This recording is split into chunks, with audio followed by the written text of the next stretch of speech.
हाँ, hi guys. स्वागत है फिर से आपका सोर्सेज ऑफ फाइनेंस के इसके पार्ट हमारे इसके हमारे पार्ट टू पे। पार्ट वन आपने वीडियो का देख लिया होगा, मैं ऐसे उम्मीद कर रहा हूँ। तो हम आ गए पार्ट टू पे। कुछ चीज़ें फिर से बतानी है मैं आपके बारे में। पहले कुछ लोगों ने अगर पार्ट वन नहीं देखा और डायरेक्टली पार्ट टू में आया तो भी कोई दिक्कत नहीं है। तो कुछ चीज़ें मेरे बारे में बता देता हूँ। Hi guys, myself educator Girish Agarwal. I am educator on academy for class 12th and 11th। मैं क्लास 12वीं और 11वीं के बच्चों को, छात्रों को अन अकेडमी में पढ़ाता हूँ। बाय क्वालिफिकेशन मैं एक चार्टर अकाउंटेंट, एक बीकॉम होल्डर, CFA लेवल 2 हूँ। Professionally by passion and by love I am an educator और काफ़ी सालों से बच्चों को पढ़ा रहा हूँ of the grade 11 and 12th। 11th and 12th के काफ़ी सारे बच्चों को मैं पढ़ाता हूँ और उसमें सब्जेक्ट्स की अगर मैं बात करूँ तो subjects I take is business studies, economics and accounts. अब इसके अलावा बात करते हैं कुछ अनअकैडमी प्लस सब्सक्रिप्शन के बारे में। तो प्लस सब्सक्रिप्शन में बहुत सारी चीज़ें प्लस हैं, जैसे कि you get live learnings, unlimited access मिलता है, इंडिया के टॉप एजुकेटर्स यहाँ पढ़ाते हैं, there is a exhaustive coverage of course, there is a regular doubt clearing session, there is a live test series, there is a study material, there is a answer writing session and there is even a mentorship and guidance. इसके अलावा हमारे Unacademy plus subscription कर में और सारी दो चीज़ें भी हैं। there is something called as a daily practice session, there is a weekly mock test and even there is a live quiz. इसके अलावा ये सारी खूबियाँ भी मिलती है, जैसे कि डेली प्रैक्टिस सेशन हो गया, मॉक टेस्ट हो गया, लाइव क्विज हो गया। अब इसके अलावा बढ़ते हैं आइकॉनिक सब्सक्रिप्शन में। आइकॉनिक सब्सक्रिप्शन में प्लस की तो सारी खूबियाँ है ही, साथ साथ में और क्या मिल जाता है, साथ में हमें मिल जाता है पर्सनल मेंटोरिंग, हमें मिल जाता है लाइव डाउट प्रॉब्लम सॉल्विंग, एक मिल जाता है वीकली रिपोर्ट, एक मिल जाता है हमें पेरेंट्स कनेक्ट, एक मिलता है हमें स्टडी प्लानर और प्लस के बाकी सारी खूबियाँ। प्लस की सारी खूबियाँ तो है ही है और उसके साथ साथ हमें बाकी सारी चीज़ें भी मिल जाती है। अब गाइस आते हैं हमारे क्रैश कोर्स के बारे में। This is the crash course for the 12th and this is the crash course for the 11th। 12th 11th के हमारे क्रैश कोर्सेज की इन्फॉर्मेशन है। अब इसके अलावा आगे बढ़ते हैं और ये हमारे ऑप्शनल बैचेस की इन्फॉर्मेशन है। आप ये देख सकते हैं हमारे ऑप्शनल बैचेस है, यहाँ पे हम psychology, PE, computer science, IP, Hindi सब पढ़ाते हैं for 12th as well as for 11th। अब गाइस अगर अनअकैडमी सब्सक्रिप्शन पे आ रहे हो, अगर आप 11th के स्टूडेंट हो, तो मैं आप लोग को पता है ये नहीं सजेस्ट करूंगा कि आप 1 मंथ लीजिए, 6 मंथ लीजिए। मैं आप लोग को पता है आइडियली आपको ये भी नहीं बोलूँगा कि आप 24 मंथ लीजिए। आप लोग के लिए जो सबसे बेस्ट रहता है ना, अभी के सिनेरियो को देखते हुए, अभी के टाइम को देखते हुए, it's going to the best one is the 15 months. मैं क्यों बताता हूँ इसका, मैं लॉजिक अभी से बता देता हूँ कि यार अगर आप एक 15 मंथ सब्सक्रिप्शन लेते हो ना, सपोज आज है Jan 31st, today is Jan 31st, तो अभी यहाँ से अगर आप 15 मंथ्स का लेते हो, इट्स लेटेस्ट सपोज आपने 1 Feb को लिया, तो आपके 15 मंथ्स है ना खत्म होंगे 30 अप्रैल तक। तो इसमें आपका ऑलमोस्ट पता है, ऑलमोस्ट आपका 11th भी कंप्लीट हो गया और आपका 12th भी आ गया। तो यार अगर आपके इसी पैकेज में आपको एक ही ऐसे रेट में 11th के साथ साथ 12th भी मिल जाए, तो आपके लिए सबसे बेनिफिशियल चीज़ होती है। अगर आप ये सब्सक्रिप्शन लेते हो तो please use my referral code. अगर आप मेरा रेफरल कोड यूज़ करोगे तो इससे आपको एक और फ़ायदा मिलता है, you get an additional 10% discount. तो ये बहुत वर्थ इट है। देखो 12 मंथ्स लोगे तो फिर से आप एक 31 Jan तक ही रहोगे, फिर आपके बोर्ड्स के 2 महीने का प्रॉब्लम आएगा, क्योंकि नेक्स्ट ईयर तो बोर्ड्स तो मार्च में होनी है। तो फिर 2 महीने के प्रॉब्लम के लिए फिर आप 2 महीने का सब्सक्रिप्शन लोगे, तो इससे बेटर है 2 महीने का सब्सक्रिप्शन मिलता नहीं है, फिर 6 महीने का लेना पड़ेगा। तो इससे बेटर है टेक अ 15 मंथ, इसमें सारी चीज़ें कवर हो जाएगी। ठीक है, तो this is about subscription of हमारा प्लस सब्सक्रिप्शन था। अगर आप लोग आइकॉनिक लेना चाहते हैं तो देखो आइकॉनिक तो आपके ऊपर है, क्योंकि पर्सनल मेंटोरिंग बेस्ड है। तो अगर आपको 12 मंथ्स लेना है, 15 मंथ्स लेना है, क्योंकि देखो उसमें 1-on-1 टीचिंग मिलती है, काफ़ी पर्सनल लेवल पे टीचिंग है, तो ये थोड़ा एक्सपेंसिव होता है, बट आपकी इच्छा है कि आपको क्या प्रीफर करना है। क्लियर है गाइस? अब नेक्स्ट आगे बढ़ते हैं। अब नेक्स्ट है हमारे 12 सब्सक्रिप्शन। तो ठीक है, अब गाइस कल का सेशन जो मेरा पार्ट 1 था, मैंने पार्ट 1 तो ऑलरेडी स्टार्ट किया था। उस पार्ट 1 में मैंने आपको क्लियरली बताया था कि हमें बिजनेस क्यों करना है, बिजनेस में पैसों की क्या ज़रूरत है, पैसा हमें कहाँ कहाँ लगता है, ये बहुत सारी चीज़ें मैंने आपको बताई थी। Why we need money, where is money use, money की क्या यूटिलिटी है, पैसा ये वो। तो मैंने आपको बताया था कि भैया पैसे 2 जगह लगते हैं, फिक्स कैपिटल, वर्किंग कैपिटल। फिर मैंने आपको बताया था कि फंड्स हमें क्लासीफाई कैसे होते हैं on the basis of time, ownership और जनरेशन। टाइम के बेसिस पे 3 है, long term, short term and medium term. फिर उसके बाद देखा तो ओनरशिप में 2 तरीके के होते हैं, एक होता है ओनर्स फंड, एक होता है बोरोड फंड। ओनर्स मतलब ओनर का खुद का पैसा, बोरोड फंड मतलब जो उधार पे आप पैसा लेकर आए। अब सोर्स ऑफ जनरेशन, बिजनेस में जो भी पैसा जनरेट हुआ है कहाँ से हुआ है, इंटरनल और एक्सटर्नल, 2 तरीके से पैसा जनरेट होता है। एक होता है इंटरनल सोर्स और एक होता है हमारा एक्सटर्नल सोर्स। तो ये हमारे इंटरनल सोर्सेज के क्या है, एक्सटर्नल सोर्सेज के फ़ायदे नुकसान, ये सारी चीज़ें हैं जो हमें ध्यान से देखनी है। अब इसके अलावा हमारे सोर्सेज ऑफ फाइनेंस में बहुत सारे सोर्सेज ऑफ फाइनेंस थे। तो हमने देखा एक बिजनेस में पैसा कमाने के बहुत सारे तरीके होते हैं, लॉन्ग टर्म, शॉर्ट टर्म। तो अब हमारे बिजनेस में सोर्सेज ऑफ फाइनेंस में सबसे पहला था एक रिटेन अर्निंग्स, हमने ये पढ़ा था। फिर we discussed what is trade credit, हमने ये भी पढ़ा था। फिर हमने फैक्टरिंग पढ़ी थी, हमने लीज फाइनेंसिंग भी पढ़ लिया था, डिफिकल्ट पब्लिक डिपॉजिट भी पढ़ लिया था। अब कमर्शियल पेपर हमारे कोर्स में नहीं है। आज मैं आपको जो सबसे important sources of finance start कर रहा हूँ, उस सोर्सेज ऑफ फाइनेंस का नाम है इक्विटी शेयर्स। मैं आज आपको one of the most important sources of finance discuss कर रहा हूँ, दैट इज इक्विटी शेयर्स। अब इक्विटी शेयर्स क्या होते हैं यार? इक्विटी का मतलब देखो, equity represent the owners, equity represent the owners of the company. Guys देखो, मैं आपको पहले से एक चीज बता देता हूँ, जो भी कंपनी का प्रॉफिट होता है ना, उसको हम बोलते हैं earning before interest and tax. इसको हम बोलते हैं कंपनी का ऑपरेटिंग प्रॉफिट। ये बहुत एक्स्ट्रा चीज बता रहा हूँ, अभी समझ आया तो ठीक है, नहीं आया तो ऐसे कोई इसको बोलते हैं earning before interest and tax. इसमें से जब मैं इंटरेस्ट माइनस कर देता हूं ना, तो मुझे मिलता है अर्निंग बिफोर टैक्स। इसमें से जब मैं टैक्स माइनस करता हूं, तो मुझे मिलता है अर्निंग आफ्टर टैक्स। अभी जो अर्निंग आफ्टर टैक्स होता है ना, इसमें से पहले मैं पे करता हूं प्रेफरेंस डिविडेंड को, और इसके बाद जो बच गया है ना, earning available to equity share holders, ये पैसा है इक्विटी शेयर होल्डर्स वालों का। इसको मैं divide by number of equity shares करता हूं, तो ये मेरा बनता है ईपीएस। तो इसका मतलब है कंपनी को सबसे पहले इंटरेस्ट देना पड़ता है। इंटरेस्ट इस चैप्टर के हिसाब से हम पे करते हैं डिबेंचर्स को, फिर हम टैक्स देते हैं, फिर जो पीडी है ना, PD stands for your preference dividend. फिर उसके बाद जो पैसा बच गया ना, उसको अगर हम नंबर ऑफ शेयर से डिवाइड कर देना, तो मुझे मिल जाता है EPS. Equity share represent the ownership of the capital is known as, कि भैया इक्विटी है कंपनी के ओनर्स। ये हमने शेयर कैपिटल चैप्टर में भी पढ़ा था, इससे पहले जो हमने फॉर्मेशन ऑफ कंपनी पढ़ी थी। तो हमारे जो शेयर्स होते हैं, शेयर्स आर दी ओनर्स। आपके पास कंपनी के जितने शेयर्स होंगे, आप कंपनी के उतने % मालिक होंगे। सपोज एक कंपनी के पास अगर 100,000 शेयर है, उस 1000 शेयर में से अगर 600 शेयर के मालिक आप हो, 600 शेयर्स के मालिक आप हो, तो आप कंपनी के कितने % मालिक हो गए? आप कंपनी के हो गए 60% मालिक। आप कंपनी के कितने % मालिक हो गए? आप कंपनी के हो गए 60% मालिक, और 40% कोई और है। तो जैसे ये रिप्रेजेंट करते हैं, they represent the owners, equity shares. मैं आपको क्लियरली बता देता हूं, सिर्फ equity shares are the owners, preference shares हमारे ओनर्स कंसिडर नहीं होते। सिर्फ और सिर्फ इक्विटी शेयर्स वालों को ही हमें कंपनी का ओनर मानना होता है, प्रेफरेंस शेयर्स वालों को हम ओनर नहीं मान सकते।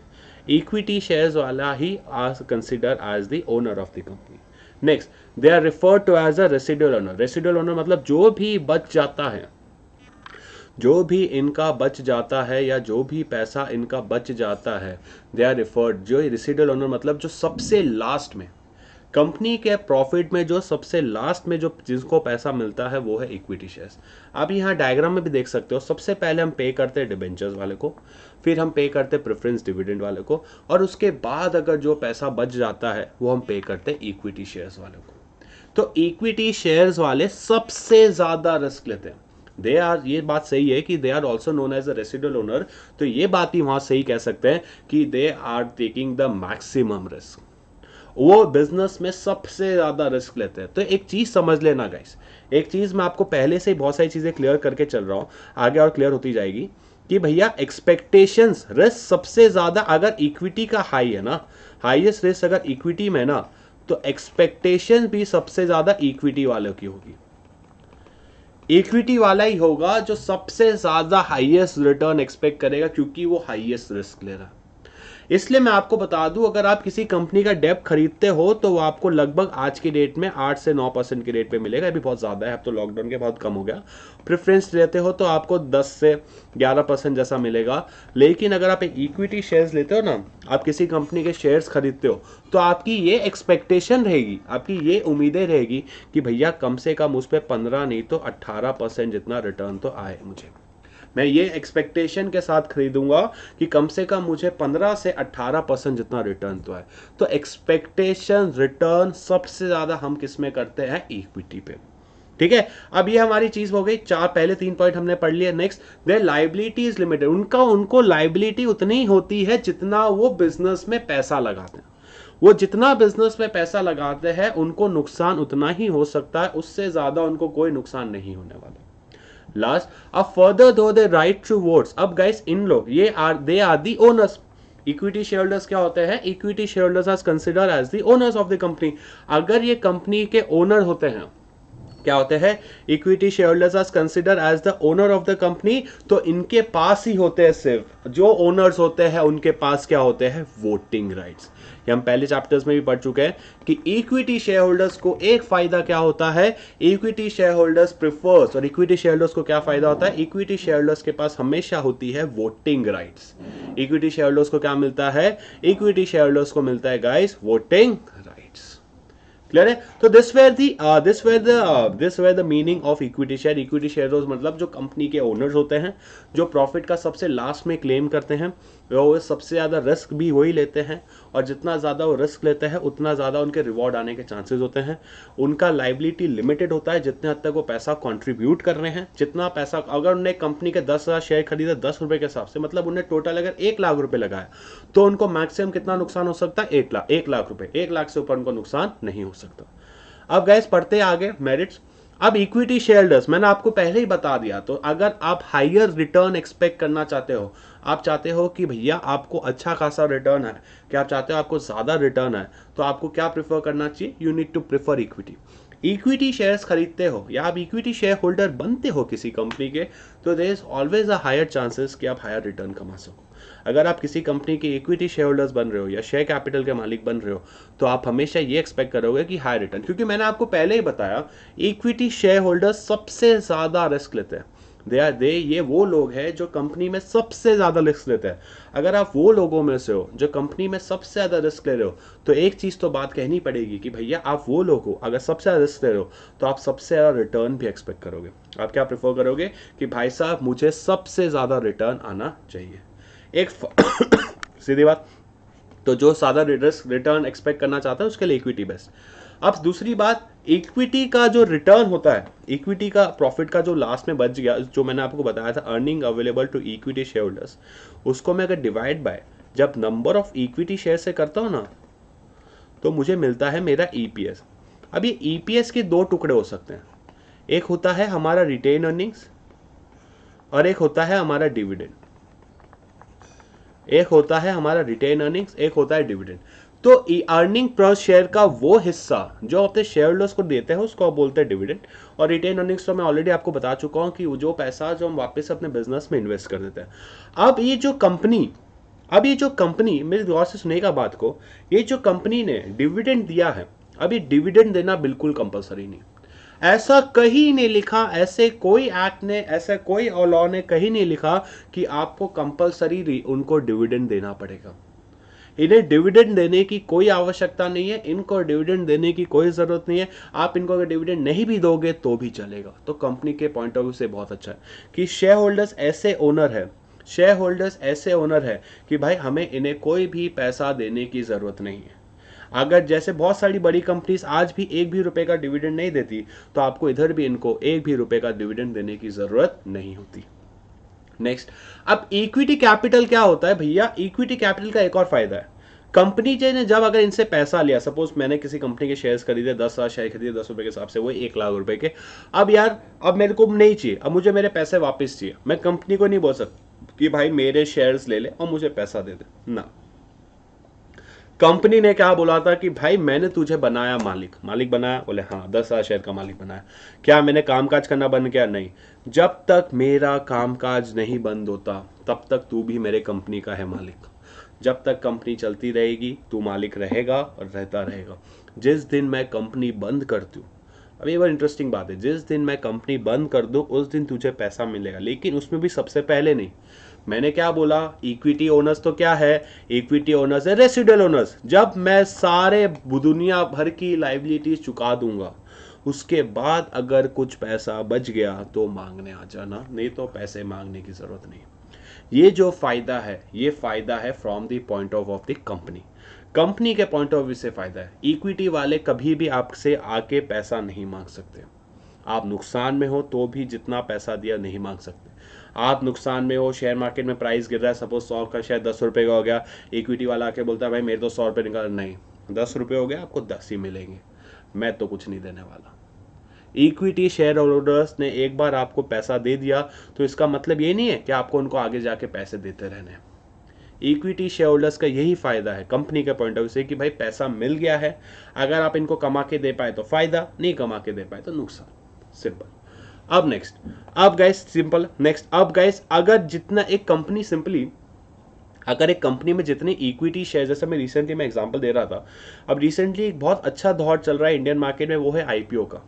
हर दूसरे तीसरे दिन एक आईपीओ आता है। ऐसे भी कुछ दिन पहले एक इंडिगो का आया था, अभी एक स्टोवक्राफ्ट का आईपीओ आया हुआ है, उससे पहले बैक्टर का आया जिनके सीईओ को तो अवार्ड भी मिला, तो पद्मश्री अवार्ड भी मिला अभी। तो ये सारे कंपनीज इतने आईपीओ निकाल रही है, जब इनके आईपीओ इतने सब्सक्राइब हो रहे हैं, जब लोग इनके शेयर्स खरीद रहे हैं, तो बाकी लोगों को भी कॉन्फिडेंस आता है, भाई ये कंपनी तो जोरदार है, इस कंपनी को लोन देने में कोई दिक्कत नहीं। लोग जिस कंपनी के शेयर्स खरीदने के लोग मरे जा रहे हैं, तो उस कंपनी को लोन देने में क्या दिक्कत है, तो इनको हमको लोन भी देना चाहिए। तो अगर जिसकी मार्केट रेपुटेशन, शेयर मार्केट में प्राइस बढ़ रहे हैं ना, उसकी गुडविल भी बनती है, और डेप्ट मार्केट जहाँ से आप पैसा लोन में ले सकते हो, वहाँ पे भी आपकी इज्जत अच्छी होती है, वहाँ पे भी आपकी रेपुटेशन स्ट्रांग होती है, और वहाँ से भी आप पैसा बहुत ही ईजिली और अच्छे तरीके से ले पाते हो। दूसरा, अब फंड इक्विटी मार्केट से, अब इक्विटी मार्केट से हम पैसा, अब इक्विटी मार्केट से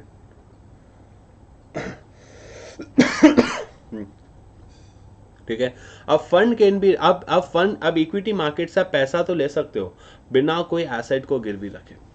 ठीक है, fund can be raise in equity market without fund can be raise in equity market without creating any charge on the asset. आपको जब भी आप शेयर्स इशू करते हो, जब भी आप स्टॉक मार्केट में शेयर्स इशू करते हो, आपको कोई भी कोलैटरल या कोई भी प्रॉपर्टी गिरवी रखने की जरूरत नहीं है। इसकी सबसे अच्छी बात यही है कि आप स्टॉक मार्केट से अगर पैसा रेज कर रहे हो, तो आपको कोई भी एसेट या कोई भी कोलैटरल गिरवी रखने की जरूरत नहीं होती। कोई भी कोलैटरल या कोई भी एसेट गिरवी रखने की आपको जरूरत नहीं होती।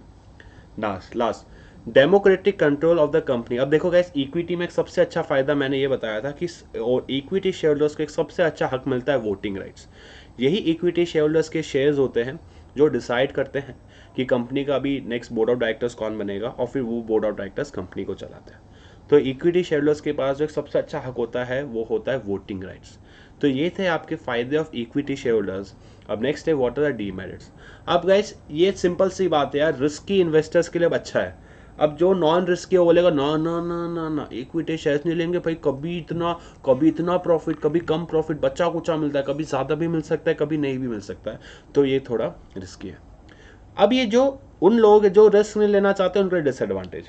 अब दूसरा जो पॉइंट है ना, ध्यान से समझिएगा, ठीक है, the cost of equity shares is generally more. अब एक सिंपल सी बात है, मैंने आपको बताया था एक्सपेक्टेशन हाईएस्ट किसकी थी, मैंने आपको बताया था कि भैया हमारे डिबेंचर्स वाले की एक्सपेक्टेशंस थी कुछ 8 से 10%, और वहीं मेरी इक्विटी वाले की एक्सपेक्टेशंस थी कुछ 15 से 18%। तो हम क्या प्रेफर करेंगे, अब हम समझेंगे तो यार हमको तो एक्सपेक्टेशन इनकी तो बहुत कम है, इनसे पैसा लो, पर एक्सपेक्टेशन किसकी ज़्यादा है, इक्विटी। क्योंकि ये लोग क्या प्रेफर कर रहे हैं, यही इक्विटी वाले लोग हैं जो ज़्यादा रिस्क लेते हैं। अगर आप ज़्यादा रिस्क ले रहे हो, ज़्यादा रिस्क कर रहे हो, तो भैया लोगों की एक्सपेक्टेशंस भी आपसे बढ़ जाती है, इसलिए कॉस्ट ज़्यादा होता है, ये कॉस्ट ज़्यादा होता है। ठीक है, अब next issue of additional equity shares. अब देखो यार, मार्केट में आपकी कंपनी के 100 शेयर्स थे, आपके पास उस कंपनी के 50 शेयर्स थे, तो 50% के मालिक।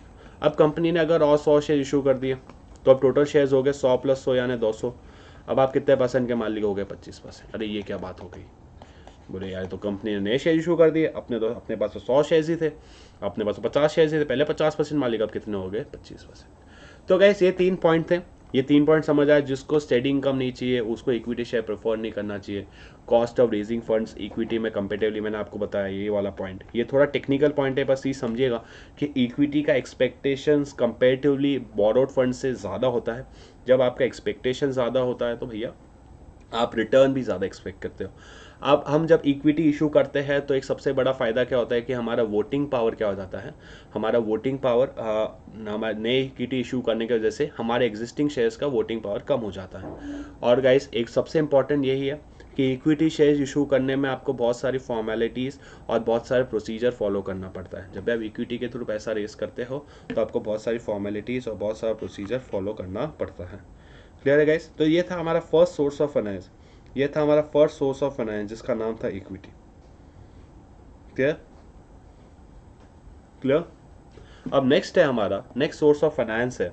अब हमारा नेक्स्ट सोर्स, एक second guys, is it everything recording ना प्रॉपर्ली? हाँ ठीक है। अब हमारा नेक्स्ट सोर्स ऑफ फाइनेंस है, अब हमारा जो नेक्स्ट सोर्स ऑफ फाइनेंस है that is called as preference shares. अब मैंने आपको बता दिया प्रेफरेंस को, अगर इसी मैंने आपको फिर से अगर मैं चीज़ रिपीट करूँ ना, तो पहले मैंने क्या बताया, EBIT माइनस इंटरेस्ट, तो we get earning before tax, इसमें से माइनस टैक्स करोगे तो मिलेगा अर्निंग आफ्टर टैक्स। इसके बाद हम पे करते हैं प्रेफरेंस डिविडेंड को, तो मुझे मिलता है earning available to equity shareholders को, और इसको मैं डिवाइड करता हूँ नंबर ऑफ इक्विटी शेयर से, तो मुझे मिलता है EPS।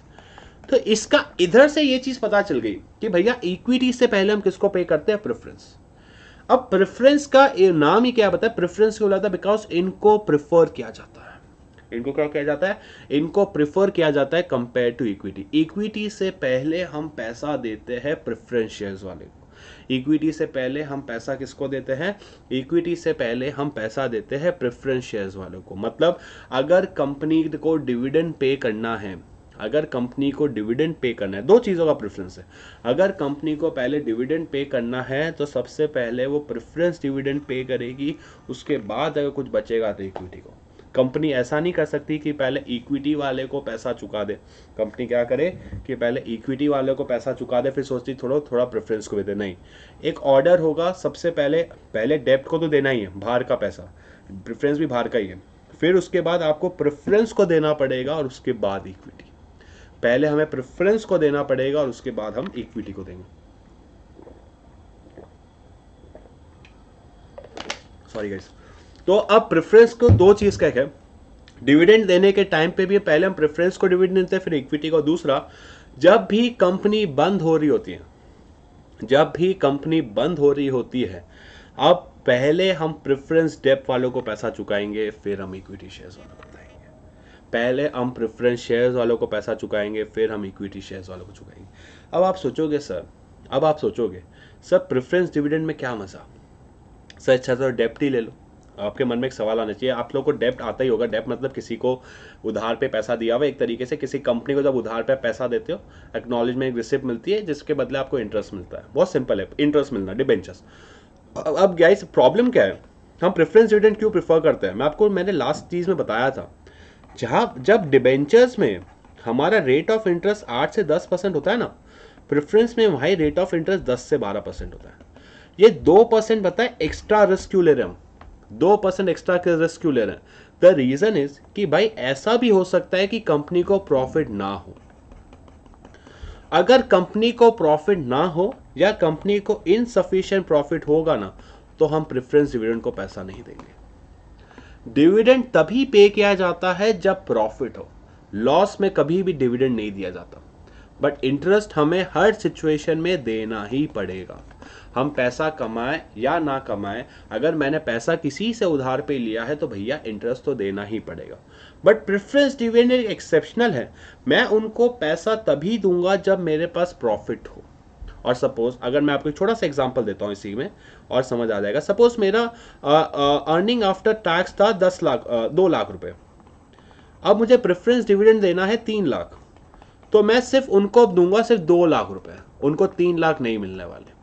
उनका हक है 2 लाख, तो सिर्फ 2 लाख ही मिलेंगे, 2 लाख से ऊपर नहीं, 2 लाख ही मिलेंगे, 2 लाख से ज़्यादा नहीं दूंगा क्योंकि मेरे पास पैसा ही 2 लाख। अब सपोज अगर मुझे नुकसान हो गया 1 लाख का, earning after tax is negative 1 lakh rupees, मेरा अर्निंग आफ्टर टैक्स कितना है, नेगेटिव 1 लाख रुपीज, तो मैं प्रेफरेंस डिविडेंड दूंगा पूरे के पूरे 0, मैं इनको 1 भी रुपए का डिविडेंड नहीं दूंगा। क्लियर? और ये प्रेफरेंस डिविडेंड को पास जनरली एक चीज़ कॉमन होती है, they do not enjoy any voting rights. ये प्रेफरेंस शेयर होल्डर्स गाइस 1% के वोटिंग राइट्स एंजॉय नहीं करते, इनके पास कंपनी का 1% का शेयर्स नहीं होता। ये लोग एक्सटर्नल ही पैसा है, ये लोग बस थोड़ा सा ज़्यादा रिस्क लेते हैं। ज़्यादा रिस्क क्या है कि भैया प्रॉफिट होगा तो ही पैसा मिलेगा, इसलिए इनके एक्सपेक्टेशंस ज़्यादा होते हैं। इसलिए जहाँ डेब्ट को हम 8-9% इंटरेस्ट देते हैं, इसलिए वहाँ प्रेफरेंस को हम 10-11% देते हैं। कैसे लॉजिक है फाइनेंस मार्केट का, जितना ज़्यादा आप रिस्क लोगे, रिस्क है तो इश्क है, जितना ज़्यादा आप रिस्क लेना बढ़ाते जाओगे, जितना ज़्यादा बिजनेस में रिस्क लेते जाओगे, उतनी ज़्यादा आपकी एक्सपेक्टेशंस बढ़ेगी। जितना हायर द रिस्क, जितना ज़्यादा आप रिस्क लोगे, उतना ज़्यादा लोगों का आप में इंटरेस्ट आएगा, लोग आपको प्रेफर करेंगे।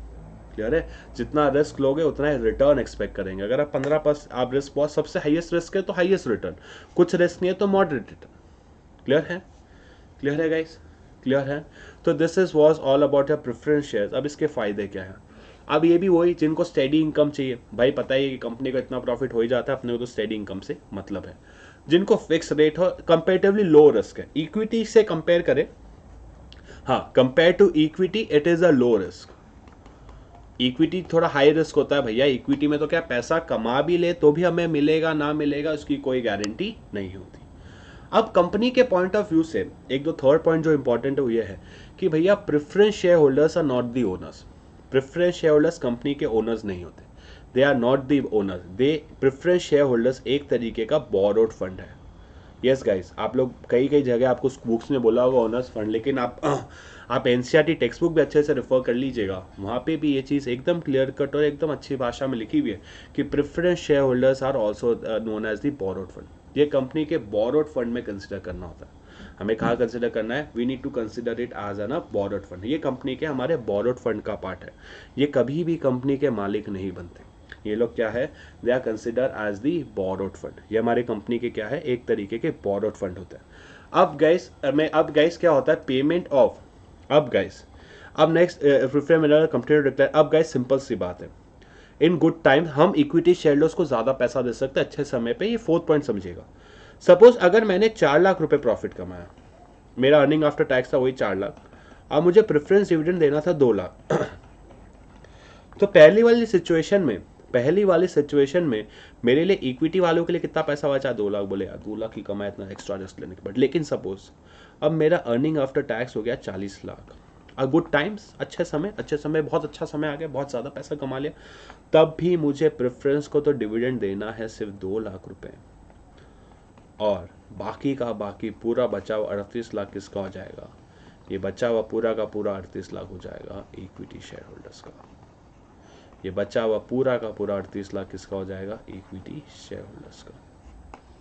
क्लियर? नेक्स्ट, अब गाइस प्रेफरेंस शेयर होल्डर्स का एक फायदा तो मैंने आपको बताया था कि जब भी कंपनी बंद हो रही होती है, जब भी कंपनी बंद होगी तो सबसे पहले हम किसको पे करेंगे? We will pay to preference share holders, और उसके बाद इक्विटी शेयर्स। तो प्रेफरेंस शेयर होल्डर्स के लिए हमेशा ये फायदेमंद होता है कि जब भी हमारी कंपनी बंद हो रही होती है, कंपनी में कुछ भी हो रहा होता है, तो सबसे पहले हम उनको पैसा देते हैं कंपेयर टू इक्विटी। तो preference share holders are always paid more first as compare to equity last. और सबसे इंपॉर्टेंट और सबसे लास्ट है कि प्रेफरेंस कैपिटल में does not create any charge of asset. जब भी आप प्रेफरेंस कैपिटल के थ्रू पैसा रेस करोगे, इसमें आपको कोई भी अपनी एसेट या आपको अपनी कोई भी प्रॉपर्टी गिरवी रखने की ज़रूरत नहीं है। जब भी आप प्रेफरेंस शेयर से पैसा रेस करोगे, एक सबसे इंपॉर्टेंट पॉइंट ये होता है कि आपको अपनी कोई भी एसेट या कोई भी प्रॉपर्टी गिरवी रखने की ज़रूरत नहीं होती। Clear guys? क्लियर है? तो दिस वे द मेरिट्स। अब लास्ट से लिमिटेशन। अब गाइस देखो, एकदम लेस रिस्क वाले के लिए फायदेमंद, तो भाई जिसको हाईएस्ट रिस्क चाहिए, जिसको रिटर्न ज़्यादा चाहिए, ये चाहिए वो चाहिए, तो भैया उसके लिए ना प्रेफरेंस शेयर सूटेबल नहीं है। जो एकदम हाईएस्ट रिटर्न हाईएस्ट रिस्क लेने वाला आदमी है, तो उसके लिए कभी प्रेफरेंस शेयर सूटेबल नहीं होगा। उस आदमी के लिए क्या सूटेबल होगा? उस आदमी के लिए सूटेबल होगा सिर्फ और सिर्फ इक्विटी शेयर्स। नेक्स्ट, अब guys preference capital dilute the claims. अब सिंपल सी बात है यार, प्रेफरेंस शेयर होल्डर्स वाले, अब ओनर इक्विटी, मेहनत वो कर रहा है, बिजनेस वो चला रहा है, लेकिन अगर प्रेफरेंस शेयर्स वालों को पैसा देना बाकी है तो भैया पहले प्रेफरेंस वालों को पैसा दो। हम ये नहीं बोल सकते यार देखो मैंने मेहनत की है तो मुझे तो पैसा दो, नहीं। हमें सबसे पहले किसको पैसा चुकाना है? हमने पैसा लिया है प्रेफरेंस वालों को, तो हमें पहले प्रेफरेंस वाले को ही पैसा चुकाना पड़ेगा। कुछ बच जाए तो इक्विटी वाले को। हमने अगर प्रेफरेंस वालों से पैसा लिया है तो उनको ही हमें पहले पैसा चुकाना पड़ेगा, तो इक्विटी वाले बोलेंगे ये क्या बात हुई यार, मेहनत हम करें तो भी हमें देना पड़ेगा। अब गाइस मैंने आपको बताया था कंपेयर टू डिबेंचर्स, जहां पे डिबेंचर्स 8-9% पे मिलता है, प्रेफरेंस डिविडेंड प्रेफरेंस का पैसा कितने में मिलता है? 10 से 12% पे। आपको कंपेरेटिवली थोड़ा हायर रेट रिटर्न देना पड़ता है। प्रेफरेंस शेयर होल्डर्स थोड़े हायर रिटर्न एक्सपेक्ट करते हैं, ठीक है। अब as the dividend on this shares is to be paid only when the company is on profit, there is no assured return for the investors। भैया देखो यहाँ पे इन्वेस्टर, एक प्रेफरेंस डिविडेंड का तो डिसएडवांटेज वही यही है कि भाई यहाँ पे अगर कंपनी को फायदा हुआ तभी आपको प्रेफरेंस डिविडेंड देना पड़ेगा। अगर कोई कंपनी है जो अगर नुकसान पे चल रही है, कैसी चल रही है, वो कंपनी अगर बहुत ही ज़्यादा लॉसेस पे चल रही है तो उसको कोई भी प्रेफरेंस डिविडेंड देने की ज़रूरत नहीं है। अगर कोई कंपनी है और जो बहुत ही ज़्यादा नुकसान पे चल रही है उसको कोई भी प्रेफरेंस डिविडेंड देने की ज़रूरत नहीं होती। और सबसे लास्ट पॉइंट क्या है कि भाई अब ये थोड़ा फाइनेंशियल टर्म है, भाई इतना समझ लो कि देखो, इतना समझ लो कि डिविडेंड को कब पे किया जाता है, टैक्स के बाद। आप टैक्स के बाद पे कर रहे हो। Dividend is a preference dividend एक तरीके का प्रॉफिट का डिस्ट्रीब्यूशन है, जो अर्निंग आफ्टर टैक्स आया एक तरीके का डिस्ट्रीब्यूशन ऑफ प्रॉफिट है। तो भाई ये हम इसको टैक्स में कंसिडर नहीं कर सकते, it is paid after tax, तो it is not deductible from tax, ये टैक्स डिडक्टेबल एक्सपेंस नहीं होता। ये सीए इंटरमीडिएट में अभी मैं चाहूँ तो करवा सकता हूँ, बट ये सिर्फ पूरा वीडियो उसमें ही निकल जाएगा। आप एकदम ध्यान से सोचिएगा कि अगर हमने इंटरेस्ट का, जब मैं करूँगा, interest is a tax deductible expense, इतना समय याद रख लीजिए आपके 11th के लिए। ये मैं आपको 12th में फाइनेंशियल मैनेजमेंट जब कराऊंगा ना, बहुत इंपॉर्टेंट टॉपिक है, तब मैं बहुत अच्छे से कराऊंगा। अभी आपके 11th के एग्जाम में आपसे नहीं पूछते, बट इतना समझ लीजिए कि interest is a tax deductible expense. ये लिख लीजिएगा, इस बहुत ही इंपॉर्टेंट स्टेटमेंट है। इंटरेस्ट, यहाँ भी इंटरेस्ट है आपका ना, ये मेरा INT मतलब interest, and dividend is not a tax deductible expense। Clear है? मैंने क्या बताया कि इंटरेस्ट एक टैक्स डिडक्टेबल एक्सपेंस होता है और डिविडेंड मेरा एक टैक्स डिडक्टेबल एक्सपेंस नहीं है। क्लियर है गाइस? क्लियर है? तो गाइस यहाँ पे मैंने आपको दो इंपॉर्टेंट फॉर्म ऑफ फाइनेंस करवाया जो एग्जाम के पॉइंट ऑफ से बहुत इंपॉर्टेंट है, इक्विटी और प्रेफरेंस। प्लीज़ इसमें अच्छे से पढ़िएगा, ये एग्जाम पॉइंट ऑफ से बहुत इंपॉर्टेंट है। एक है इक्विटी और एक है प्रेफरेंस। अब नेक्स्ट है आपका सबसे इंपॉर्टेंट, अभी मैं आपको डिबेंचर्स कराऊंगा और एक कमर्शियल बैंक और फाइनेंशियल इंस्टीट्यूशन में थोड़े बहुत, ठीक है? फिर हम सेशन को कंप्लीट करेंगे। सबसे पहले हम करते हैं डिबेंचर्स। डिबेंचर्स तो मैंने आपको बता ही दिया, एक तरीके का उधार। जब किसी कंपनी को पैसा उधार में चाहिए होता है तो डिबेंचर इशू करती है। डिबेंचर्स में क्या फ़ायदा होता है, कंपनी डिबेंचर इशू करती है और हर साल बदले में उस पर क्या देती रहती है, इंटरेस्ट। कंपनी हर साल उस पर क्या पे करती रहती है, इंटरेस्ट। डिबेंचर्स में सबसे ज़्यादा क्या मिलता है, डिबेंचर्स पे आपको मिलता रहता है इंटरेस्ट। तो डिबेंचर्स एक ऐसा सोर्स ऑफ फाइनेंस है जब कंपनी एक तरीके से उधार पे पैसा लेती है लोगों से, बैंक से ना लेके जब लोगों से उधार पे लेती है। लेकिन आप बोलोगे सर ये तो पब्लिक डिपॉजिट पे हो, लेकिन पब्लिक डिपॉजिट बेटा एक तरीके का अनसिक्योर्ड ही होता है और ये मैक्सिमम टू मैक्सिमम 3 साल के लिए हो सकता है। डिबेंचर्स भी बाय द वे गाइस हो तो दोनों सकते हैं, सिक्योर्ड और अनसिक्योर्ड, बट ये है ना थोड़े लंबे समय के लिए होते हैं, 10 ईयर्स, 15 ईयर्स, 20 ईयर्स, ये लंबे समय के लिए होते हैं। डिबेंचर्स है ना long term source of finance है। तो अगर हम डिबेंचर्स का क्लासिफिकेशन करें तो ये है एक लॉन्ग टर्म सोर्स, फिर ये है हमारा एक एक्सटर्नल, फिर एक ये हमारा है लॉन्ग टर्म था, एक एक्सटर्नल था, और ये है हमारा बोरोड। अब आपको ऐसे चीज़ें पढ़ाऊंगा ना तो ही मज़ा आएगा, इसलिए मैंने आप लोग को बताया ये चीज़ पार्ट 1 में बोला था कि जैसे जैसे मैं एक एक सोर्स ऑफ फाइनेंस पढ़ाते जाऊँ ना तो मज़ा आएगा। अब जैसे अगर हम प्रेफरेंस शेयर्स की भी बात करें तो प्रेफरेंस शेयर्स भी एक लॉन्ग टर्म है, ये उधार का पैसा ही है, बोरोड है, और ये भी एक्सटर्नल है। अब इक्विटी की बात करें तो इक्विटी की बात कर ले तो इक्विटी भी लॉन्ग टर्म है, बट ये ओनर्स फंड है, ओनर का पैसा है, ओनर बन जाते हो, और ये भी इंटरनल, ये इंटरनल है, खुद का कमाया हुआ। पर इसको कई लोग एक्सटर्नल भी बोलते हैं, भाई बाहर से पैसा आया, बट हम इसको इंटरनल भी कंसिडर कर सकते हैं। अब भैया नेक्स्ट डिबेंचर्स। अब डिबेंचर्स का हमने मतलब समझ लिया। अब डिबेंचर्स में आपको फिक्स रेट ऑफ रिटर्न मिलता है, इंटरेस्ट मिलता है। डिबेंचर्स की एक खासियत क्या है कि आप कुछ भी हो जाए, कंपनी को मुनाफा हो या ना हो, आपको तो एक फिक्स रेट ऑफ इंटरेस्ट मिलता रहेगा।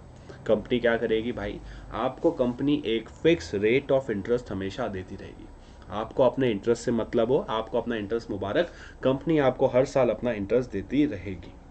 नेक्स्ट, अब गाइस ये कौन प्रिफर करता है, ये डिबेंचर्स कौन प्रिफर करता है? डिबेंचर्स कौन प्रिफर करता है? डिबेंचर्स वो प्रिफर करता है भैया जिनको एक 7-8% जैसा रिस्क रिटर्न चाहिए, और रिटर्न फिक्स रिटर्न चाहिए भैया अपने को ज़्यादा रिस्क लेना। अब ये लोग को ज़्यादा रिस्क लेना प्रेफरेबल नहीं है।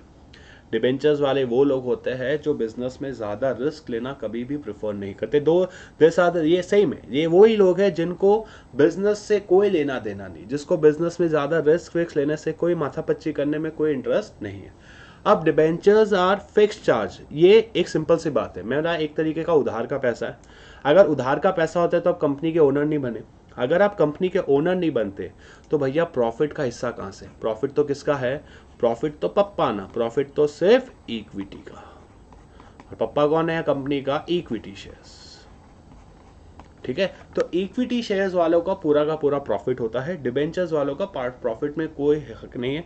डिबेंचर्स वालों को सिर्फ और सिर्फ हर साल अपने इंटरेस्ट से मतलब है। किसी साल कंपनी ने 5 गुना 6 गुना 7 गुना प्रॉफिट करा तो भी कोई मतलब नहीं है।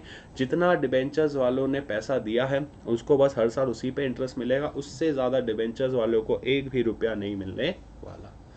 अब डिबेंचर्स कब सूटेबल होता है, ये भी बहुत अच्छी चीज़ है कि यार जब कंपनी का सेल्स अर्निंग्स रिलेटिवली शांत हो, यार स्ट्रांग हो, कि हर साल इतनी कमाई तो हो ही जाती है, हर साल इतने की सेल्स तो कर ही लेता हूँ, हर साल इतना पैसा तो कमा ही लेता हूँ। जब आप हर साल एक स्टेबल अर्निंग या स्टेबल पैसा कमा लो ना, तो अब आपके लिए डिबेंचर्स थोड़ा सूटेबल होता है। नेक्स्ट, डिबेंचर्स के पास कोई भी वोटिंग राइट्स नहीं होते। Debentures do not carry any voting rights. Debentures कोई भी वोटिंग राइट्स कैरी नहीं करते, क्योंकि ये पॉइंट भी मैं आपको पहले बता चुका हूं, they are not the owners. वो है कंपनी के क्रेडिटर्स, उनने कंपनी को पैसा उधार पे दिया है। जब आप कंपनी को पैसा उधार पे दे रहे हो तो आप कोई भी वोटिंग राइट्स के हकदार नहीं हो। आप कंपनी को बिल्कुल भी मैनेज नहीं करोगे, आप कंपनी अपने हिसाब से नहीं चलाओगे। You don't have any voting rights, आप कंपनी को अपने हिसाब से चला ही नहीं सकते। अब गाइस मैंने आपको बताया था कि डिबेंचर एक्सपेंस इज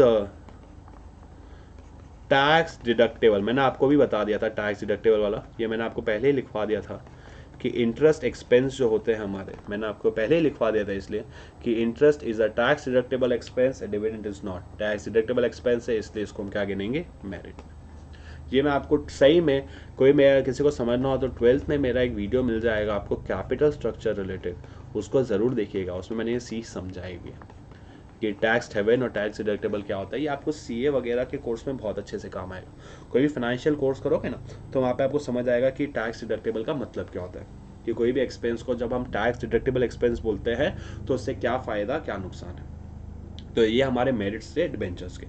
अब आगे बढ़ते हैं, व्हाट आर द लिमिटेशन। अब भाई सबसे बड़ी लिमिटेशन तो मेरे को टेंशन है। जब भी पैसा किसी बैंक से लेते हो, अब आपकी कमाई हो या ना हो, अब कमाई हो या ना हो, आपको पैसा तो चुकाना ही पड़ेगा। अब ये एक परमानेंट बर्डन सा हो गया, एक परमानेंट बोझ जैसा आ गया कंपनी पे, कि कंपनी कोई प्रॉफिट कमाए या ना कमाए, कंपनी को पैसा आए या नहीं आए, अगर कंपनी ने पैसा उधार पे लिया है तो कंपनी को इंटरेस्ट तो भरना ही पड़ेगा। अब इसमें एक दूसरा होता है रिडीमेबल डिबेंचर्स। दूसरे डिबेंचर्स कौन से हैं? दूसरे डिबेंचर्स होते हैं जिसे हम बोलते गए रिडीमेबल डिबेंचर्स। अब रिडीमेबल डिबेंचर्स क्या होते हैं? रिडीमेबल डिबेंचर्स मतलब, अब दो ऐसे डिबेंचर्स की बहुत सारी कैटेगरी अगर मैं आपको थोड़ी बहुत बता दूं तो एक होते हैं कन्वर्टेबल, एक होते हैं नॉन कन्वर्टेबल। कन्वर्टेबल डिबेंचर्स मतलब वो जिनको मैं शेयर्स में कन्वर्ट करा सकता हूँ, नॉन कन्वर्टेबल जिनको नहीं करवा सकते। एक होता है फर्स्ट और एक होता है second. First class second class समझ लीजिए कि भाई सबसे पहले हम पेमेंट करेंगे तो फर्स्ट क्लास वाले को करेंगे, फिर हम सेकेंड क्लास वालों को करेंगे। तो मतलब ये लेस रिस्की है और ये मोर रिस्की। तो एक चीज समझना, ज्यादा रिटर्न सेकेंड वाले पे मिलेगा। क्यों? बिकॉज ये ज्यादा रिस्की है। जहां फर्स्ट क्लास में पता है ना पैसा है फर्स्ट वाले को, तो पैसा कम डूबेगा, डूबने के चांसेस किसके? सेकंड के। अगर कंपनी बंद हो रही है तो कंपनी के पास पहले पैसा है तो पहले फर्स्ट को चुकाएगी फिर सेकंड को चुकाएगी। तो इसमें अगर आपको 6-7% होगा तो भैया इसमें ना थोड़ा ज़्यादा होगा, 7 से 8%, इसमें रिटर्न ज़्यादा मिलेगा। अब एक और जो होता है, एक होता है रिडीमेबल और एक होता है इररिडीमेबल। ये गाइस आपके एनसीईआरटी बॉक्स का टॉपिक है, मैंने ऐसे ही बस पढ़ाते हुए सोचा आपको ये भी बता देना चाहिए तो बता देता हूँ। रिडीमेबल डिबेंचर्स मतलब जो एक फिक्स टाइम के बाद आपने जो पैसा लिया है इंटरेस्ट के साथ साथ पैसा भी लौटा देना है। इररिडीमेबल मतलब सदाबहार, जब तक कंपनी चलेगी तब तक ये पैसा आपका, बस हर साल आपको क्या देते रहना है? पैसा। तो इररिडीमेबल बताया बहुत अच्छे होते हैं, पर जनरली कोई भी इररिडीमेबल डिबेंचर्स खरीदता नहीं यार। इररिडीमेबल डिबेंचर्स खरीदना अच्छा है, कंपनी के शेयर्स ही खरीद लो, ओनर ही बन जाओ ना, क्योंकि कंपनी डूब गई तो डिबेंचर्स को भी पैसा मिलेगा, इसकी क्या श्योरिटी, चाचा ओनर्स बन जाओ। लेकिन रिडेमेबल में क्या होता है कि भाई अगर सपोज 10 साल है तो 10 साल के बाद आपको पैसा भी लौटाना है। अब पैसा लौटाना कोई गलत बात नहीं, बट पैसा लौटाने का समय गलत हो गया ना तो कंपनी के लिए नुकसान हो जाएगा। बोले सर गलत समय मतलब, यार ऐसा समझो 2010 में आपने डिबेंचर इशू किए, आपने डिबेंचर्स कब इशू किए, 2010 में, 2010 मार्च में। अब ये खत्म होने वाले थे भैया 2020 में। अब यार हम सबको पता है कि 10 साल का डिबेंचर 2020 में खत्म हो, दिक्कत तो नहीं थी, हमें नहीं सोचा था कि 2020 में दिक्कत आएगी, बट हमें क्या पता था कि 2020 में कोरोना आ जाएगा, फिर दुनिया हिल जाएगी, मेरा बिजनेस हिल जाएगा, मैं बिजनेस बंद करना पड़ेगा। अब मैं पैसे कहाँ से लाऊं, अब मैं इसको पैसे खा चुका हूँ, अब अगर मैं इनको पैसे नहीं चुका पाए तो मेरे जान पे आ जाएंगे, ये तो मेरे कोलैटरल खरीद लेंगे, ये तो कोलैटरल बेचने पे आ जाएंगे, और भाई ये तो नुकसान हो जाएगा। तो ये एक बहुत बड़ा रिस्क होता है, ये एक बहुत बड़ा रिस्क होता है डिबेंचर्स पे, कि भाई अगर जो टाइम पे इनका रीपेमेंट आया, उस रीपेमेंट के टाइम के पास आपके पास पैसा नहीं हो, आप उनको भले ही बोल दो कि देख भाई मैं तो तुझे हर टाइम पैसा देते रहा था, जब भी तूने पैसा मांगा तब तक मैंने हर बार तुझे पैसा दिया, भी रुक जा, नहीं पैसा मान लिया है तो देना तो पड़ेगा ही, आप इनको मना नहीं कर सकते। और लास्ट पॉइंट क्या है कि यार देखो डिबेंचर से जब भी हम पैसा लेते हैं, हम डिबेंचर से गाइस, अरे इसको क्या हो गया, इसको क्या हो गया भाया, इसको क्या हो गया, हाँ, जब भी हम डिबेंचर्स से पैसा लेते हैं तो हमें कोई ना कोई, वैसे डिबेंचर्स भी दो तरीके से होते हैं, एक होता है सिक्योर्ड, एक होता है अनसिक्योर्ड। सिक्योर्ड में कोई कोलैटरल रखते हैं, अनसिक्योर्ड में हम कोई कोलैटरल नहीं रखते, but mostly they are secured. तो जब आप सिक्योर्ड रखते हो, अब आपके पास 100 करोड़ की प्रॉपर्टी है, अब आपने ऑलरेडी 50 करोड़ के डिबेंचर्स इशू कर लिए और उसके सामने आपने 60 करोड़ की प्रॉपर्टी गिरवी रख ली। तो अब यार आपके पास 100 करोड़ में से 60 करोड़ की प्रॉपर्टी तो गिरवी रख चुके हो, नेट कितनी बची, 40 करोड़। अब आपसे बिना 40 करोड़ की प्रॉपर्टी गिरवी रख के लोन ले सकते हो, क्योंकि आपने 60 करोड़ की प्रॉपर्टी तो ऑलरेडी गिरवी रख के पैसा ले ली। अब आपके पास कितने पैसे बचे हैं, सिर्फ 40 करोड़। अब ये सिर्फ 40 करोड़ का यूज़ कर सकते हो आगे और पैसा लेने के लिए। क्लियर है गाइस, क्लियर है। तो गाइस मैंने आज आप लोगों को सबसे इंपॉर्टेंट 2-3 टॉपिक करवा दिए। वो था, एक था इक्विटी शेयर्स, एक था आपका प्रेफरेंस शेयर्स, और एक था डिबेंचर शेयर्स। एक में मेरे को टाइम चेक करना, तो टाइम बचा है क्या, नहीं तो और भी करवा देते हैं। हाँ गाइस, वी हैव अभी 20 मिनट जितना और है, तो एक काम करते हैं, चैप्टर ख़त्म ही कर लेते हैं। 1-2 अच्छे बचे हुए वो भी ख़त्म ही करके नक्की करते हैं चैप्टर को। अब नेक्स्ट है भैया, नेक्स्ट सोर्स ऑफ फाइनेंस है कमर्शियल बैंक। ये तो बहुत ही सिंपल है यार, हमारे देश में बैंक्स बनी क्यों है, हमारे देश में बैंक का काम ही 2 है, एक लोगों से पैसा एक्सेप्ट करना, एक काम है भैया लोगों से पैसा एक्सेप्ट करना, दैट इज एक्सेप्टिंग डिपॉजिट, और दूसरा इंपॉर्टेंट फंक्शन क्या है हमारे देश की बैंक्स का, हमारे देश की बैंक्स का दूसरा इंपॉर्टेंट फंक्शन क्या है, वो है प्रोवाइडिंग लोन्स।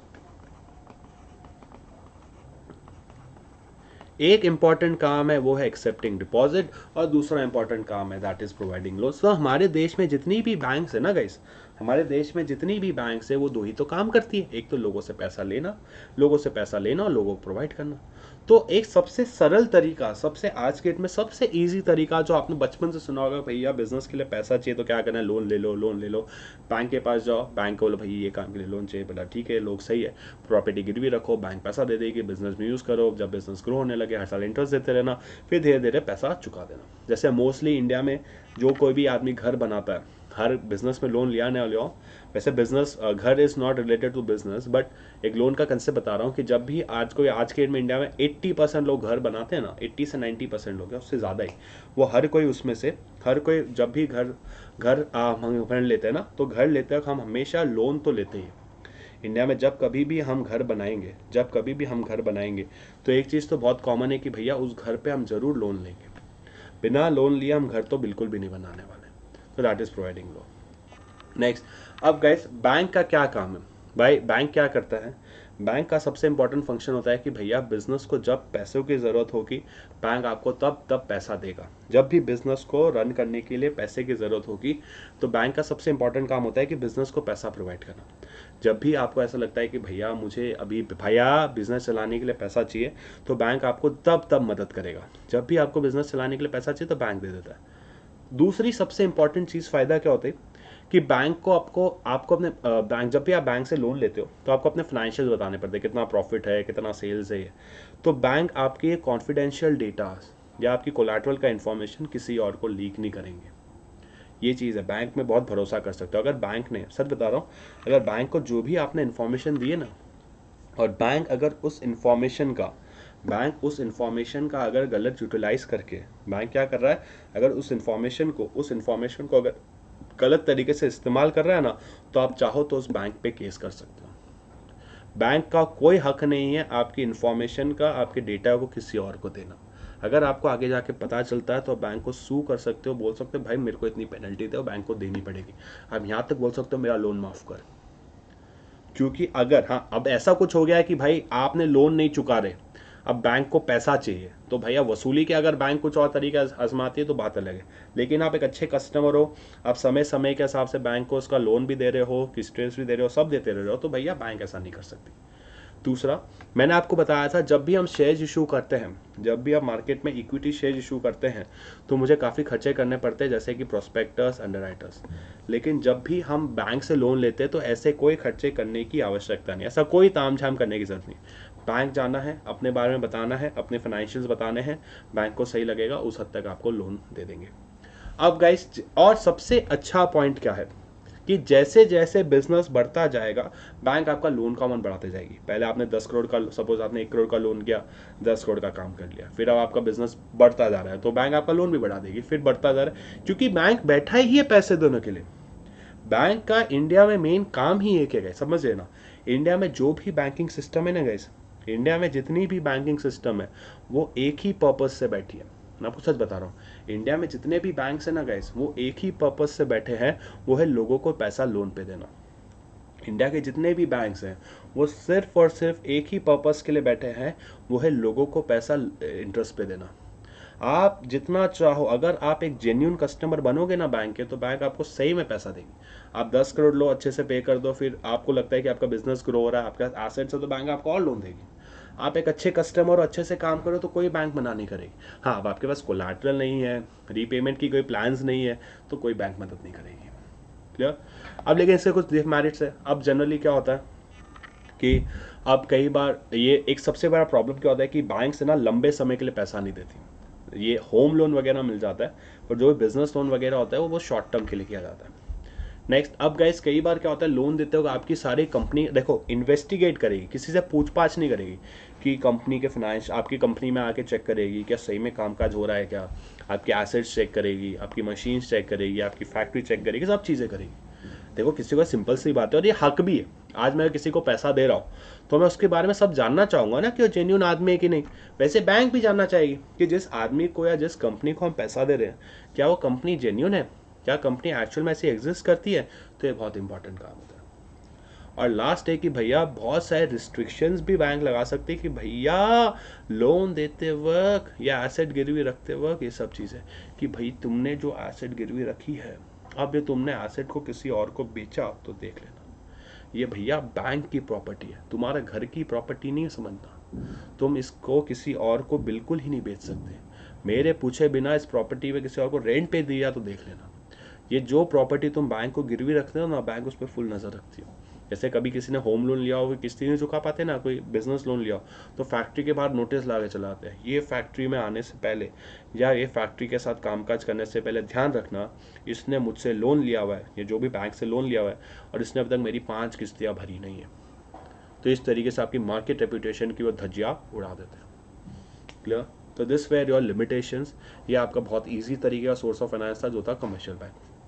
अब गाइस एक और है जो इम्पॉर्टेंट है हमारे एग्जाम पॉइंट ऑफ व्यू से, मैं आपको एक और वो करवा देता हूँ जो मुझे ऐसा लगता है कि आप लोग को आना चाहिए बेसिकली, वो है आपका फाइनेंशियल इंस्टीट्यूट। तो नेक्स्ट जो इंपॉर्टेंट है वो है फाइनेंशियल इंस्टीट्यूट। अब इंडिया में बहुत सारे सरकार ने फाइनेंशियल इंस्टीट्यूशन बना के रखे हैं। फाइनेंशियल इंस्टीट्यूशन का दूसरा नाम है guys development bank. Financial institution का दूसरा नाम क्या है? They are also known as a development bank. ये बेसिकली अब फाइनेंशियल इंस्टीट्यूशन क्या है, बड़े बड़े इंस्टीट्यूट होता है। अब नाम के डेवलपमेंट बैंक से बड़े बड़े इंस्टीट्यूट होता है।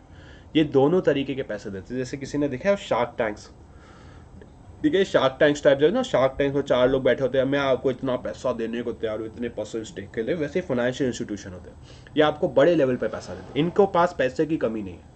पैसा जितना चाहिए उतना, पैसा दोनों तरीके से मिल सकता है, खुद का भी, वो कंपनी के शेयर्स भी खरीदने को तैयार है और कंपनी को पैसा उधार देने को भी तैयार है। तो बेसिकली इसमें दोनों तरीके पैसा हो सकता है, खुद का भी और उधार का भी। तो या तो आप कंपनी के ओनर भी बन सकते हो या कंपनी में आप बोरोड फंड भी ले सकते हो। ठीक है, आप ओनर भी बन सकते हो या बोरोड भी बन सकते हो। और basically this is for a long and medium term, ये मीडियम और लॉन्ग टर्म पर्पस के लिए ही पैसा लेता है। अब ये या तो आपकी कंपनी के शेयर्स भी खरीदने को तैयार है, इक्विटी ओनर मतलब या तो आपकी कंपनी के लोग शेयर्स खरीदने को भी तैयार है या आपकी कंपनी को ये एक तरीके का लोन भी देने को तैयार है, इनको कोई दिक्कत नहीं। अगर आपको लोन की ज़रूरत है तो ये आपकी कंपनी को ईजिली लोन भी देने को तैयार होते हैं। तो ये दो तरीके हैं, एक है ओनर्स फंड और एक है आपका बोरोड फंड। अब नेक्स्ट, अब फाइनेंशियल इंस्टीट्यूशन के कुछ फायदे हैं। अब financial institution generally provider long term finance, ये generally long term finance provide करते हैं। कमर्शियल बैंक का मैंने आपको बताया था एक सबसे बड़ी लिमिटेशन क्या होती है कि कमर्शियल बैंक जो भी पैसा प्रोवाइड करते हैं they generally provide for a short term और मीडियम टर्म, ये लॉन्ग टर्म के लिए पैसा प्रोवाइड नहीं करते। अब अच्छी बात क्या होती है कि फाइनेंशियल इंस्टीट्यूट है, इनको फाइनेंस की बहुत नॉलेज होती है, तो ये दे नो कि बिजनेस को कैसे चलाना चाहिए, बिजनेस एक्सपर्टाइज क्या होती है। अभी बताइए, ये फायदा भी है नुकसान भी है। आप किसी एक्सपर्ट आदमी से पैसा लेते हो ना, तो कहीं ना कहीं वो आपको हेल्प करेगा बिजनेस चलाने के लिए, बट एक्सपर्ट आदमी क्या है, ज्यादा होशियारी भी कर सकता है, ज्यादा स्मार्ट भी बन सकता है। देख तूने ऐसा नहीं किया, अरे भाई मेरा तेरे को जैसा बोला तू वैसा कर, तेरे को ज़्यादा दिमाग नहीं लगाने का, मैंने तुझे पैसा दिया, तो वो उस तरीके से आपके बिजनेस को कंट्रोल भी करने लग सकता है। तो ये डिसएडवांटेज में हम पढ़ेंगे, मैं तो अभी पढ़ा देता हूँ कि फाइनेंशियल नॉमिनीज वो अपने आदमी को बिठा दे कि भाई तुम अपने बिजनेस को चलाने के लिए, कि भाई मेरा आदमी बैठेगा अब वो चलाएगा। तो इस तरीके से आपका बिजनेस आपका होते हुए भी आपका नहीं रहेगा, क्योंकि वो आदमी कहीं ना कहीं आपके बिजनेस को अब डायरेक्टली या तो इनडायरेक्टली आपके बिजनेस को क्या करने लग जाएगा, डायरेक्टली नहीं तो इनडायरेक्टली वो अब आपके बिजनेस को करने लग जाएगा कंट्रोल। अब आगे बढ़ते हैं, नेक्स्ट पॉइंट क्या था। अब ऑब्टेनिंग लोन, अगर आपको फाइनेंशियल इंस्टीट्यूशन से पैसा मिल जाता है, क्या अगर आप लोगों को फाइनेंशियल इंस्टीट्यूशन से पैसा मिल जाता है तो एक सबसे बड़ा फायदा क्या होता है कि आपकी मार्केट रेपुटेशन बढ़ जाएगी।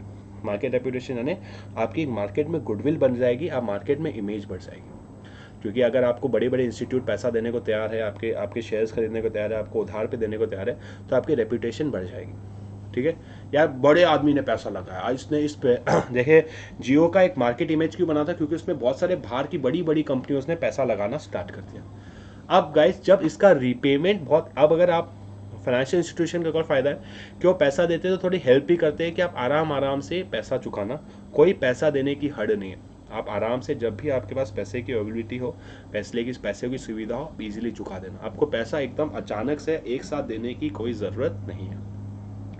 एक अच्छी बात इनकी क्या होती है कि ये मंदी के दौर पे भी आपको पैसा देने के लिए तैयार होते हैं। यस गाइस, जब एकदम माहौल मंदी का हो, डिप्रेशन का होगा ना, तब भी ये आपको अच्छे से फाइनेंशियली हेल्प करने के लिए तैयार होते हैं, क्योंकि इनके पास पैसे की कमी नहीं, they don't have insufficient fund, इनका पैसा ही पैसा है। तो अगर मंदी का भी दौर होगा ना, तब भी ये आपको पैसा देने के लिए एकदम तत्पर रहेंगे और जितना चाहो उतना आपको पैसा भी दे देंगे, या आपको जितना चाहिए उतना पैसा देने को तैयार होते हैं।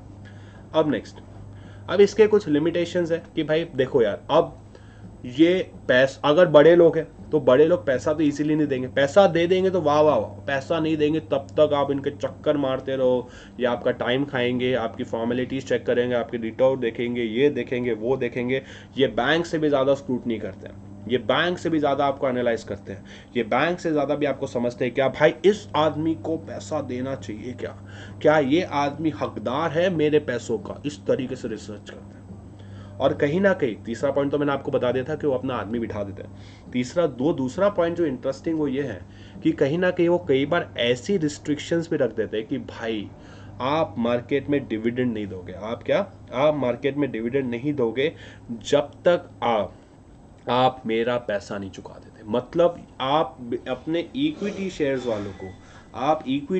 वालों को एक भी रुपए का डिविडेंड नहीं दोगे जब तक आप मेरा पैसा नहीं चुका देते। बोले ये क्या वजह है, पैसा चाहिए तो रिस्ट्रिक्शन, मेरी मदद चाहिए तो रिस्ट्रिक्शन, इस तरीके की रिस्ट्रिक्शंस भी वो कई बार आप पे इम्पोज कर देते हैं। तो गाइस, यहाँ पे मैंने आज की वीडियो में आपको बहुत सारे सोर्स करवाए, let me see is time permitting me. तो what we can do is now, अभी हम क्या करें, चैप्टर के यार एक और है ना, अभी तो वो भी कर ही लेते हैं ना, लास्ट भी खत्म कर ही लेते हैं। लास्ट है इंटरनेशनल फाइनेंसिंग कि भैया इंटरनेशनल सोर्स में कौन से ऑप्शन अवेलेबल है हमारे पास पैसा पाने के। तो सबसे पहला पैसा है सेम इधर भी कमर्शियल बैंक, कि भाई सिंपल सी बात है, इंटरनेशनल मार्केट में कमर्शियल बैंक दुनिया भर इंटरनेशनल जो बैंक्स हैं उसके थ्रू भी हम पैसा बहुत ईजिली ले सकते हैं, जैसे स्टैंडर्ड चार्टर्ड बैंक है या रॉयल बैंक ऑफ स्कॉटलैंड है, ऐसे बहुत सारे इंटरनेशनल बैंक्स हैं जिसके थ्रू हम पैसा ले सकते हैं। अब गाइस इंटरनेशनल एजेंसी, बहुत सारी एजेंसीज वगैरह है, जैसे बहुत सारी इंटरनेशनल एजेंसीज है जो ये लोन वगैरह प्रोवाइड करती है, जैसे IFC है, एक्सिम है, एशियन डेवलपमेंट बैंक है, ऐसे बहुत सारी बैंक्स है, एजेंसीज है जिनका काम होता है हमें इंटरनेशनल लेवल पे लोन फाइनेंस ये सब प्रोवाइड करना। अब गाइस इंटरनेशनल कैपिटल मार्केट की हम बात करते हैं, तो अब इंटरनेशनल कैपिटल मार्केट में ये मैं चलो ये चीज़ सिखाई देता हूँ, ये बहुत इंटरेस्टिंग चीज़ है। One is global depository receipt and next is ADR, ठीक है। अब ये तीन हमारा टॉपिक बचा हुआ है, GDR, ADR और वो उसका फैक्टर्स अफेक्टिंग स्कूल्स में नहीं करवाते और क्वेश्चन में भी नहीं है, इसलिए मैं वो नहीं करवा रहा इस वीडियो में। सिर्फ GDR ADR को हम कवर करेंगे अभी के इस वीडियो में। तो guys what is GDR? GDR का मतलब होता है गाइस ग्लोबल डिपॉजिटरी रिसिप्ट। अब ये ग्लोबल डिपॉजिटरी रिसिप्ट का मतलब क्या होता है, ध्यान से समझिएगा। ग्लोबल डिपॉजिटरी रिसिप्ट का मतलब क्या होता है कि गाइस सपोज हम ध्यान से समझते हैं कि एक इंडियन कंपनी है, इंडियन कंपनी का नाम है ABC, ये बहुत अच्छी कंपनी है। अब एक USA का इन्वेस्टर है, इसको यहाँ पे पैसे लगाने, इसकी पैसे लगाने को तैयार है, बट यार उसको भरोसा नहीं है इंडिया के स्टॉक मार्केट, इंडिया के BSE NSE पे भरोसा नहीं, यार मैं नहीं चाहता शेयर यहाँ ट्रेड हो, इस पे भरोसा नहीं, ये काफ़ी कम रेगुलेटेड है, ये वो है। वो चाहता है कि वो USA के स्टॉक मार्केट में ट्रेड हो। मैं आपको पहले ADR करवा रहा हूँ, ठीक है, मैं हम पहले ADR करें, ग्लोबल नहीं करें, ADR करें, नैस्डैक फॉरेक्स जरा से ही बस नैस्डैक, तो क्योंकि ADR वर्ल्ड में इंडिया में ज़्यादा प्रचलित है तो नैस्डैक में ट्रेड होना चाहिए, ठीक है। तो बोले ये कैसे हो सकता है, तो इसमें क्या करते हैं ये इन्वेस्टर यहाँ पे रखता है कस्टोडियन बैंक, और ये शेयर्स जमा होते हैं यहाँ पे इसके पास, फिर वो उस कस्टोडियन उस शेयर्स के बिहाफ पे उस शेयर्स को एक को यहाँ पे ट्रेड कराता, तो शेयर्स यहाँ पे ट्रेड है इस कस्टोडियन के पास होने की वजह से। अब इन शेयर्स, इंडियन शेयर्स और यहाँ पे शेयर्स में क्या डिफरेंस है, इंडियन शेयर्स है तो इन शेयर्स में आपको मिलेगा वोटिंग राइट्स, इन शेयर्स में आपको कोई वोटिंग राइट्स नहीं मिलेगा। तो ADR का मतलब क्या होता है कि जब इंडियन शेयर्स हमारे US मार्केट में ट्रेड हो रहे हैं, ADR का मतलब क्या होता है जब हमने अपने शेयर्स को USA के कस्टोडियन में रख दिया और उसके बदले में एक रिसिप्ट इशू की कि भाई तुम मेरे शेयर्स के इतने मालिक बनते जाओगे और जैसे जैसे शेयर प्राइस बढ़ेंगे ये ADR का पैसा बढ़ते जाएगा, उसको हम क्या बोलते हैं, उसको हम बोलते हैं गाइस अमेरिकन डिपॉजिटरी रिसिप्ट। हम पैसा यहाँ से रेज नहीं कर रहे, हम पैसा रेज कर रहे हैं फॉरेन मार्केट से। जब पैसा हम इंडियन मार्केट से रेस ना करके हम बाहर के मार्केट से रेस करते हैं तो उसको बोलते हैं ADR। अब ये चीज़ हम जब USA में शेयर्स को लिस्ट करा के करवाते हैं तो उसको हम बोलते हैं ADR। ADR सिर्फ और सिर्फ अमेरिकन ले सकते हैं, ADR खरीदने का हक किसके पास है, सिर्फ और सिर्फ अमेरिकन सिटीजन के पास। पर ये जो GDR होते हैं, GDR हमारे लिस्ट होते हैं यूरोपियन मार्केट में। कहाँ लिस्ट होते हैं GDR की खासियत होती है they are always listed in European market, वो यूरोपियन मार्केट में लिस्ट होते हैं और उसके बाद उसको हम काम करते हैं। सेम प्रोसेस है, वहाँ पे कस्टोडियन पे हम शेयर्स रख देते हैं, उसके बिहाफ पे उनके मार्केट में शेयर्स लिस्ट करवा देता है, पैसे आप रेस कर लो, शेयर्स बढ़ते जाएंगे, पैसे बढ़ते जाएंगे, वैसा काम चलेगा। लेकिन यूरोपियन मार्केट में होगा तो GDR और अमेरिकन मार्केट में होगा ये सेम चीज़, यूरोपियन मार्केट में होगा तो उसको हम GDR बोलते हैं और अमेरिकन मार्केट में होगा सेम चीज़ तो उसको हम ADR बोलते हैं। अब इसके बाद इसमें जो एक नेक्स्ट इंपॉर्टेंट टॉपिक है वो ये है, दैट इज योर FCCB क्या होता है, foreign currency convertible bond. Foreign currency convertible bond क्या होता है कि भैया वैसे बॉन्ड्स जिनमें एक ऑप्शन होता है कि भाई जिनको मैं कंपनी के शेयर्स में कन्वर्ट करवा सकता हूँ। फॉरेन करेंसी कन्वर्टेबल बॉन्ड्स मतलब बॉन्ड्स, ये फॉरेन करेंसी आप इशू करते हो जिसमें हक होता है उनके पास कि आप चाहो तो इनको कंपनी के शेयर्स में कन्वर्ट करा सकते हो। एक हक मिल जाता है कि आप चाहो तो इनको कंपनी के शेयर्स में आप क्या करवा सकते हो, आप चाहो तो इनको कंपनी के शेयर्स में क्या करवा सकते हो, हक मिल जाएगा कि आप चाहो तो इनको कंपनी के शेयर्स में आप क्या करवा सकते हो, कन्वर्ट। तो गाइस ये आपके कुछ इंटरनेशनल सोर्सेज ऑफ फाइनेंस थे। मैंने 2 वीडियो अगर आपने देखे हो तो मैंने आपको सारे सोर्सेज ऑफ फाइनेंस कंप्लीट किए। मैं आपको एक बात बता दूं, आपको बेसिकली इतने सारे सोर्सेज ऑफ फाइनेंस पढ़ने में से यहाँ लिख रहा हूँ। एक है आपका रिटेन अर्निंग्स, फिर हमने पढ़ा था ट्रेड क्रेडिट TC, फिर हमने पढ़ा था लीजिंग, फिर इस बीच में हमने फैक्टरिंग भी पढ़ा, फिर कल हमने एक पब्लिक डिपॉजिट पढ़ा, फिर आज हमने इक्विटी शेयर्स पढ़े, फिर हमने प्रेफरेंस पढ़ा, फिर हमने डिबेंचर्स पढ़ा, फिर हमने कमर्शियल बैंक पढ़ा, फिर हमने फाइनेंशियल इंस्टीट्यूशन पढ़ा, फिर हमने इंटरनेशनल फाइनेंस पढ़े, उसमें भी हमारे एक इसमें इंपॉर्टेंट है ADR और GDR, ADR GDR और एक और हमने पढ़ा FCB। प्लीज़ गाइस ये 2 वीडियोस को अच्छे से देखिएगा, ये बहुत ही इंपॉर्टेंट वीडियोस। इसमें चैप्टर को मैंने लगभग अच्छे से कंप्लीट किया है। इट्स ऑलमोस्ट 2 आवर्स में हमने चैप्टर अच्छे से कंप्लीट कर सकते हैं। इसमें सारे इंपॉर्टेंट टॉपिक्स मैंने करवा दिए। तो hope you guys enjoyed this batch, hope you guys enjoyed it. बहुत मज़ा आया। ये बैचेस को बहुत सीरियसली लीजिएगा, ये वीडियोज़ को बहुत सीरियसली लीजिएगा, आपको हेल्प करेगा, क्योंकि ये बिजनेस स्टडीज़ का ऐसा चैप्टर है जो 11th के साथ साथ 12th का बेस है, ब्रिज है। 11th में चैप्टर को आप जितने अच्छे से करोगे 12th में आपको ये चैप्टर उतना अच्छे से काम आएगा। क्लियर है? तो दिस इज़ अ थिंग। बहुत मज़ा आया आप लोगों को पढ़ा के ये 2 वीडियोस में। I hope you guys enjoyed it.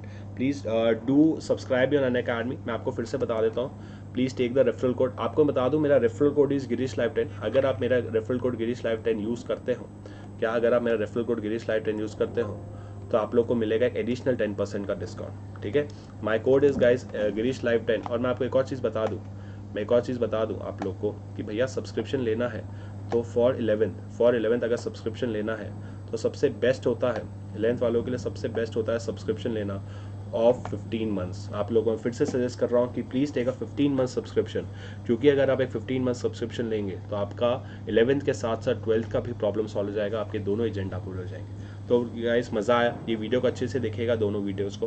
हाय, इधर Girish Agarwal signing off from this videos. मज़ा आया ये 2 दिन मेरे को पढ़ा के आपको। Thank you guys. चलो गाइस, बाय बाय।